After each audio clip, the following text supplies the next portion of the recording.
Ansaroma 93. Azul Saint-Denis. Bonjour 93. Boudou Saint-Denis. Bonjour Saint-Denis. 大家好93. Salam alaikum 93, c'est Saint-Denis. Bonjour 93, bonjour le sport, bonjour la boxe, bonjour la belle, la princesse, la reine des rings. Sarah, bonjour. Bonjour. Bonjour Saïd du Boxing Beat. Bonjour. Et je vous propose des images du Boxing Beat à Aubervilliers.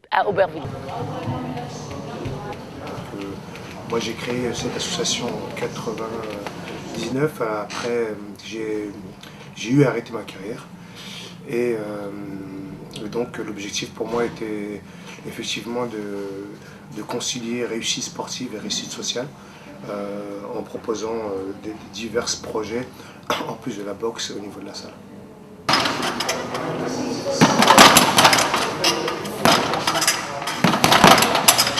C'est très sympa. C'est travailleur, c'est dur, les entraînements sont pas faciles, mais c'est toujours bien fait, c'est toujours dans la bonne humeur. Et il y a une vraie entraide entre les boxeurs et c'est ça qui est intéressant.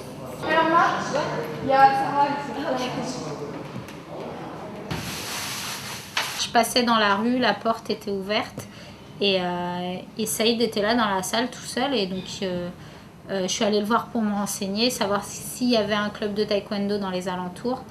Et c'est là qui m'a proposé de revenir 2 jours après pour tester. Et donc voilà, ça s'est très bien passé.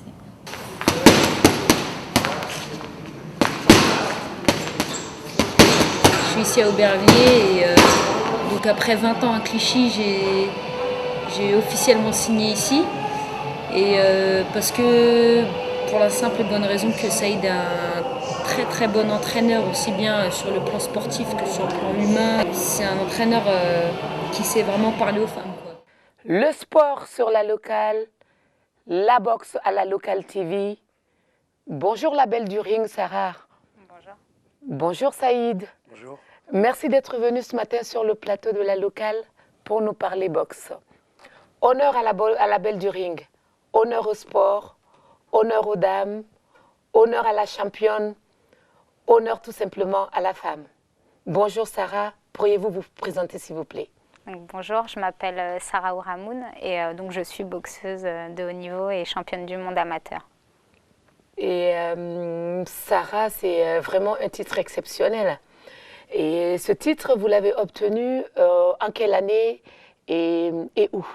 Alors, je l'ai obtenu en novembre 2008 en Chine, mais dans des conditions assez particulières parce que en finale, j'ai rencontré une Chinoise et la décision était un peu litigieuse.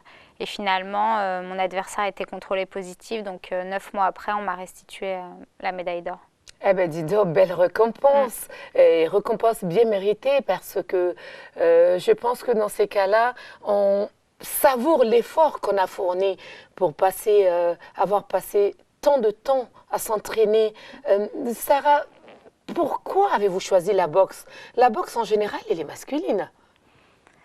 Ouais, elle est masculine, mais bon, elle se féminise de plus en plus. Après, pourquoi j'ai choisi, c'est un peu par hasard, c'est plus une rencontre avec Saïd qui a fait que j'ai pu essayer et j'ai pris goût petit à petit au côté ludique, au côté stratégique. Et puis au fil du temps, j'ai pris goût à la compétition et au ring surtout. D'accord, merci Sarah. Saïd, merci encore. Et je crois que vous avez commencé par la boxe vous-même et que vous étiez un très grand boxeur, un grand boxeur. Et pourquoi les femmes dans la boxe? Les femmes dans la boxe parce que elles ont fait une demande. Sarah, c'était la première fille que j'ai eue au club. Un jour, elle est venue au club pendant que j'entraînais. Elle cherchait un club de taekwondo. Je lui ai dit, tiens, tu veux pas essayer l'anglaise? Et puis, 14 ans après, elle est championne du monde. Et puis, je vois pas pourquoi ce sport serait fermé aux femmes. C'est un moyen aussi pour elle de s'exprimer, de montrer qu'elle peut faire des sports qui sont, entre guillemets, normalement réservés aux hommes. Et depuis maintenant 15 ans, les filles se comportent plutôt très bien dans cette discipline. Et puis moi, j'ai une petite touche particulière avec les filles sur le domaine de l'entraînement. C'est une discipline qui me plaît beaucoup. D'accord, merci Saïd. Sarah, je reviens vers vous pour vous demander à quel âge avez-vous commencé la boxe? J'ai commencé à 14 ans. Et à 14 ans, c'était par pure passion, qu'est-ce qui vous a motivé? Qu'est-ce qui vous a amené vers la boxe au lieu de choisir une autre discipline En fait, j'ai toujours été dans les sports de combat. J'ai commencé par le judo et après le taekwondo. Et quand Saïd m'a proposé d'essayer la boxe anglaise, moi, je m'y suis retrouvée, quoi. C'est vrai que ça m'a plu tout de suite, donc j'ai continué. Mais... Vous n'aviez pas peur des coups? Non, pas forcément, parce qu'en plus, il avait un discours assez rassurant en me disant que lui, déjà, il n'était pas abîmé, qu'il n'avait pas le nez cassé et qu'on était là pour apprendre justement à les éviter et pas à les prendre. Donc, c'est vrai que j'ai été en confiance tout de suite.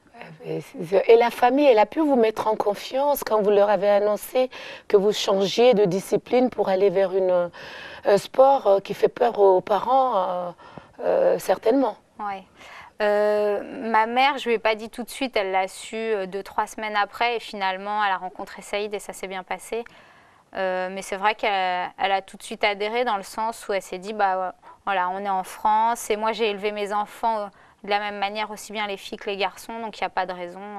Si tu veux faire de la boxe, vas-y. Et selon vous, quelle aptitude il faut avoir par rapport aux autres disciplines pour être une bonne boxeuse et être une championne de boxe?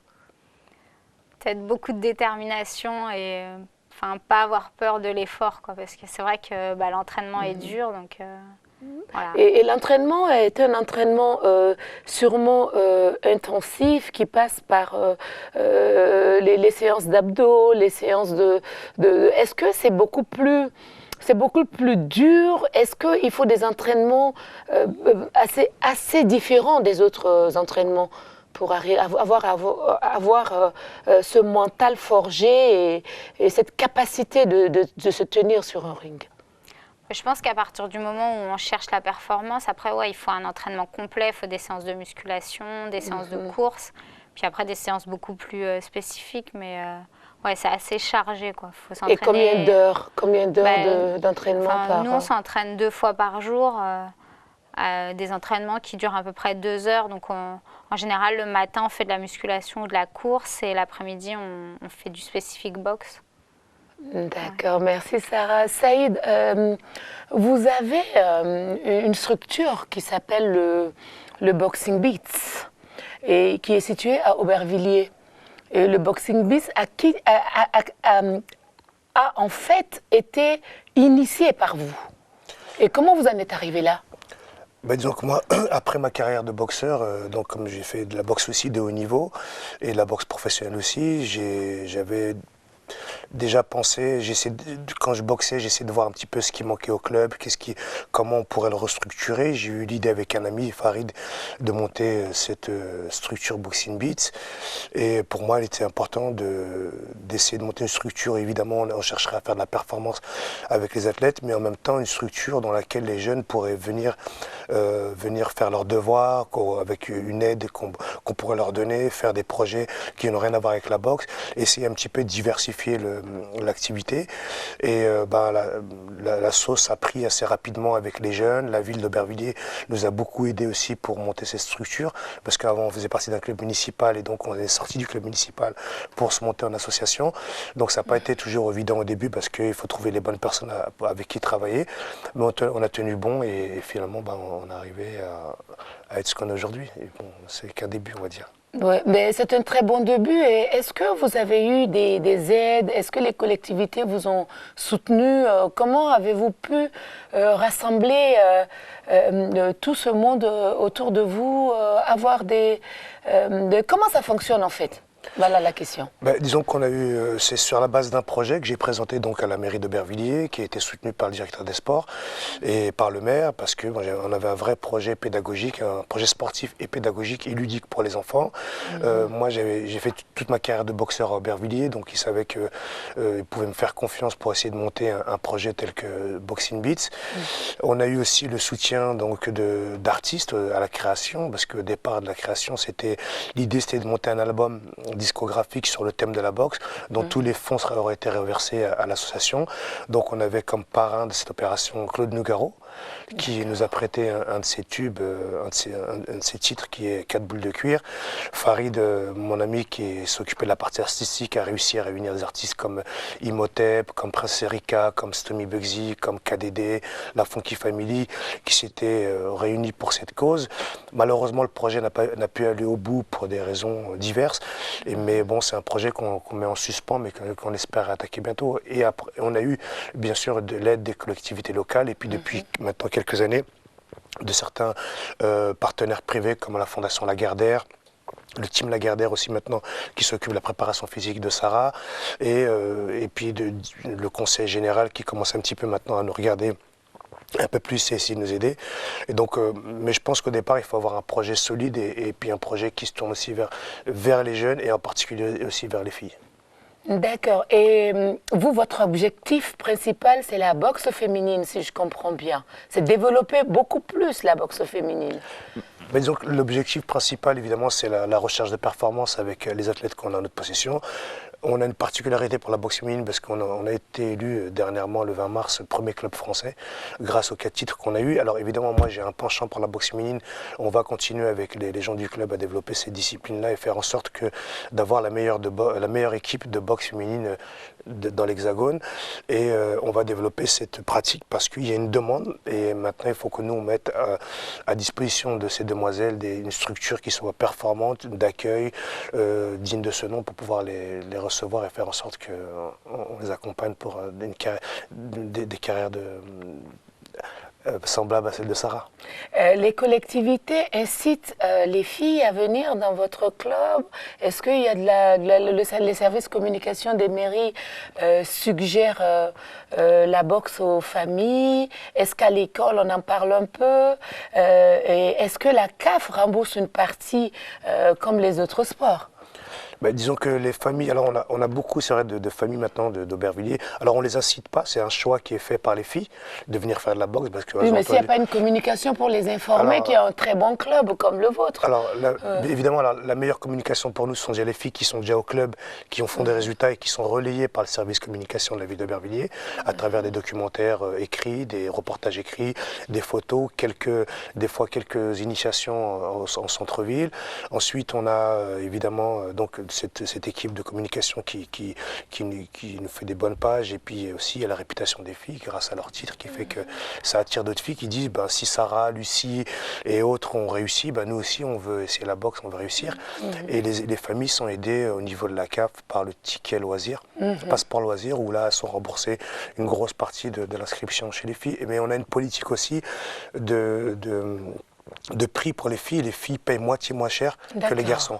Okay. Donc un exemple, un garçon sur Aubervilliers paiera 150 € l'année, de septembre à juin, une fille paiera que 50 € je crois d'inscription. Donc c'est aussi démarche. Voilà, c'est aussi ça permet aussi, ça incite aussi les parents et puis les filles à venir s'inscrire parce que c'est moins cher. D'accord. Et Sarah, par rapport à la communication bouche à oreille, parce que les filles voient, j'ai vu un très bon reportage sur vous, et je suis sûre que beaucoup de filles ont dû réagir. Est-ce que beaucoup de filles viennent vers vous pour vous demander comment ça se passe? Est-ce qu'elles sont dubitatives et après vous arrivez à les convaincre? Est-ce que vous avez senti que le fait d'avoir été championne dans votre catégorie, vous avez pu inciter certaines filles à venir vous rejoindre dans le club? Alors, je ne sais pas si c'est... Enfin, c'est plutôt depuis le reportage dont vous évoquiez, qui est passé sur M6. La semaine qui a suivi le reportage, on a eu une ruée de filles, il y a eu au moins une 50aine d'inscriptions. Et après, bon, bah, peut-être que c'est la magie de la télé, ou je ne sais pas, mais c'est vrai que... En tout cas, le quota de filles a explosé dans le club. Après, ce que Saïd a oublié de dire, c'est qu'il travaille depuis une quinzaine d'années avec les écoles, avec des classes de CM2. Donc, c'est vrai que ça permet déjà de leur dire, bah voilà, la boxe est accessible aux filles. Donc, si vous voulez essayer, vous pouvez. Il y a aussi les centres de loisirs avec lesquels Saïd travaille aussi et où il propose beaucoup d'initiations boxe et des fois des créneaux réservés juste aux filles. Donc ça aussi, ça D'accord, permet de ça aide. développer. Hein. Mais côté communication, vous voyez que la locale télévision vous a invité ce matin pour parler de ce sport noble et surtout de la participation de Sarah, vous, la reine des rings. Est-ce que vous avez eu l'avantage d'être médiatisé sur beaucoup d'autres plans, presse écrite, presse parlée? Est-ce qu'on vous a sollicité assez souvent ou on vous a proposé de passer personnellement dans les écoles pour parler de ce sport-là, de votre vie? Et nous le faisons à la locale télévision, mais sans communication, rien n'est sûr et rien n'avance. Est-ce que vous avez eu cette opportunité-là? Pas tout à fait. Comme vous le dites, sans communication, on n'avance pas beaucoup et la boxe, déjà en général, n'est pas tellement médiatisée, la boxe féminine encore moins. On commence là à s'intéresser un peu à nous à travers quelques reportages, mais c'est encore tout récent et c'est pas suffisant. Oui, c'est Donc, sûr, on c'est espère sûr qu'il que ça faut va continuer. certainement. Et par rapport, Saïd, par rapport à la Fédération française de boxe, vous avez quelle relation avec cette fédération qui s'occupe de la boxe professionnelle, qui s'occupe de la boxe amateur, qui s'occupe de la boxe éducative asso, du handibox, de la boxe, de tous les types de boxe pour essayer d'aider tout le monde à participer à la boxe, que la boxe soit un sport reconnu et pratiqué par beaucoup plus de personnes. Quelle relation vous entretenez avec la Fédération française de boxe? Jusque maintenant, on a de très bonnes relations, notamment parce qu'on a la chance d'être un club qui alimente beaucoup les équipes de France. Alors évidemment, de plus en plus maintenant, la Fédération, sentant qu'il y avait plus de filles qui venaient s'inscrire un petit peu dans les clubs, ils essayent de faire des tournois, mettre en place des tournois juniors, cadets, avec des villes, notamment à Nantes. Il va y en avoir aussi un au mois de juin. Ils essaient maintenant de développer un peu plus, il y a une grosse demande. Alors les filles par rapport aux garçons ne boxent pas assez souvent, donc nous les entraîneurs on a parlé de ce problème-là à la fédération qui réagit assez bien en essayant d'inciter les comités régionaux à organiser plus de rencontres, plus de tournois féminins, de façon à ce qu'on puisse à un moment donné les faire évoluer, parce que c'est vrai que les filles elles sont des athlètes, elles sont impatientes de boxer, l'entraînement c'est bien, mais être en situation réelle de combat, c'est ce qu'elles attendent. Et donc, je pense que la fédération commence à prendre à bras le corps le problème. Alors, moi, en tant qu'entraîneur, c'est vrai que j'ai encore des idées. On espère que ça va vraiment aller beaucoup plus loin, beaucoup plus vite. On est aussi des entraîneurs de club, une force de proposition justement pour la façon dont on voit les choses et comment on voudrait que les filles accèdent plus rapidement et plus facilement à la boxe. Donc ils sont à l'écoute et puis on essaye d'échanger un petit peu nos points de vue pour que ça se passe bien. Surtout qu'à partir de 2012, maintenant les filles vont être acceptées aux Jeux Olympiques, ce qui est vraiment quelque chose d'historique et c'est très important de préparer et 2012 avec les équipes de France l'équipe de France qui existe actuellement, mais surtout aussi 2016, donc les générations qui arrivent, les petites jeunes qui remplissent les salles, justement parce qu'elles ont comme modèle Sarah, Lucie, Lorna, Jennifer et d'autres filles qui vont accéder à du haut niveau. Ouais. Et Sarah, vous comptez passer, parce que c'est la boxe amateur toujours, vous comptez passer en professionnel puisque vous êtes suffisamment préparé et que vous continuez à vous préparer. Pensez-vous un jour boxer de façon professionnelle?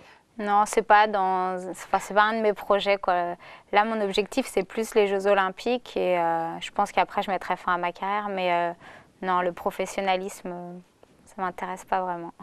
D'accord, j'espère qu'on y arrivera un jour parce que, pour l'exemple, certains pays ont des boxeuses professionnelles. Et le but aussi, c'est de faire comprendre que les femmes peuvent accéder à tous les niveaux, dans tous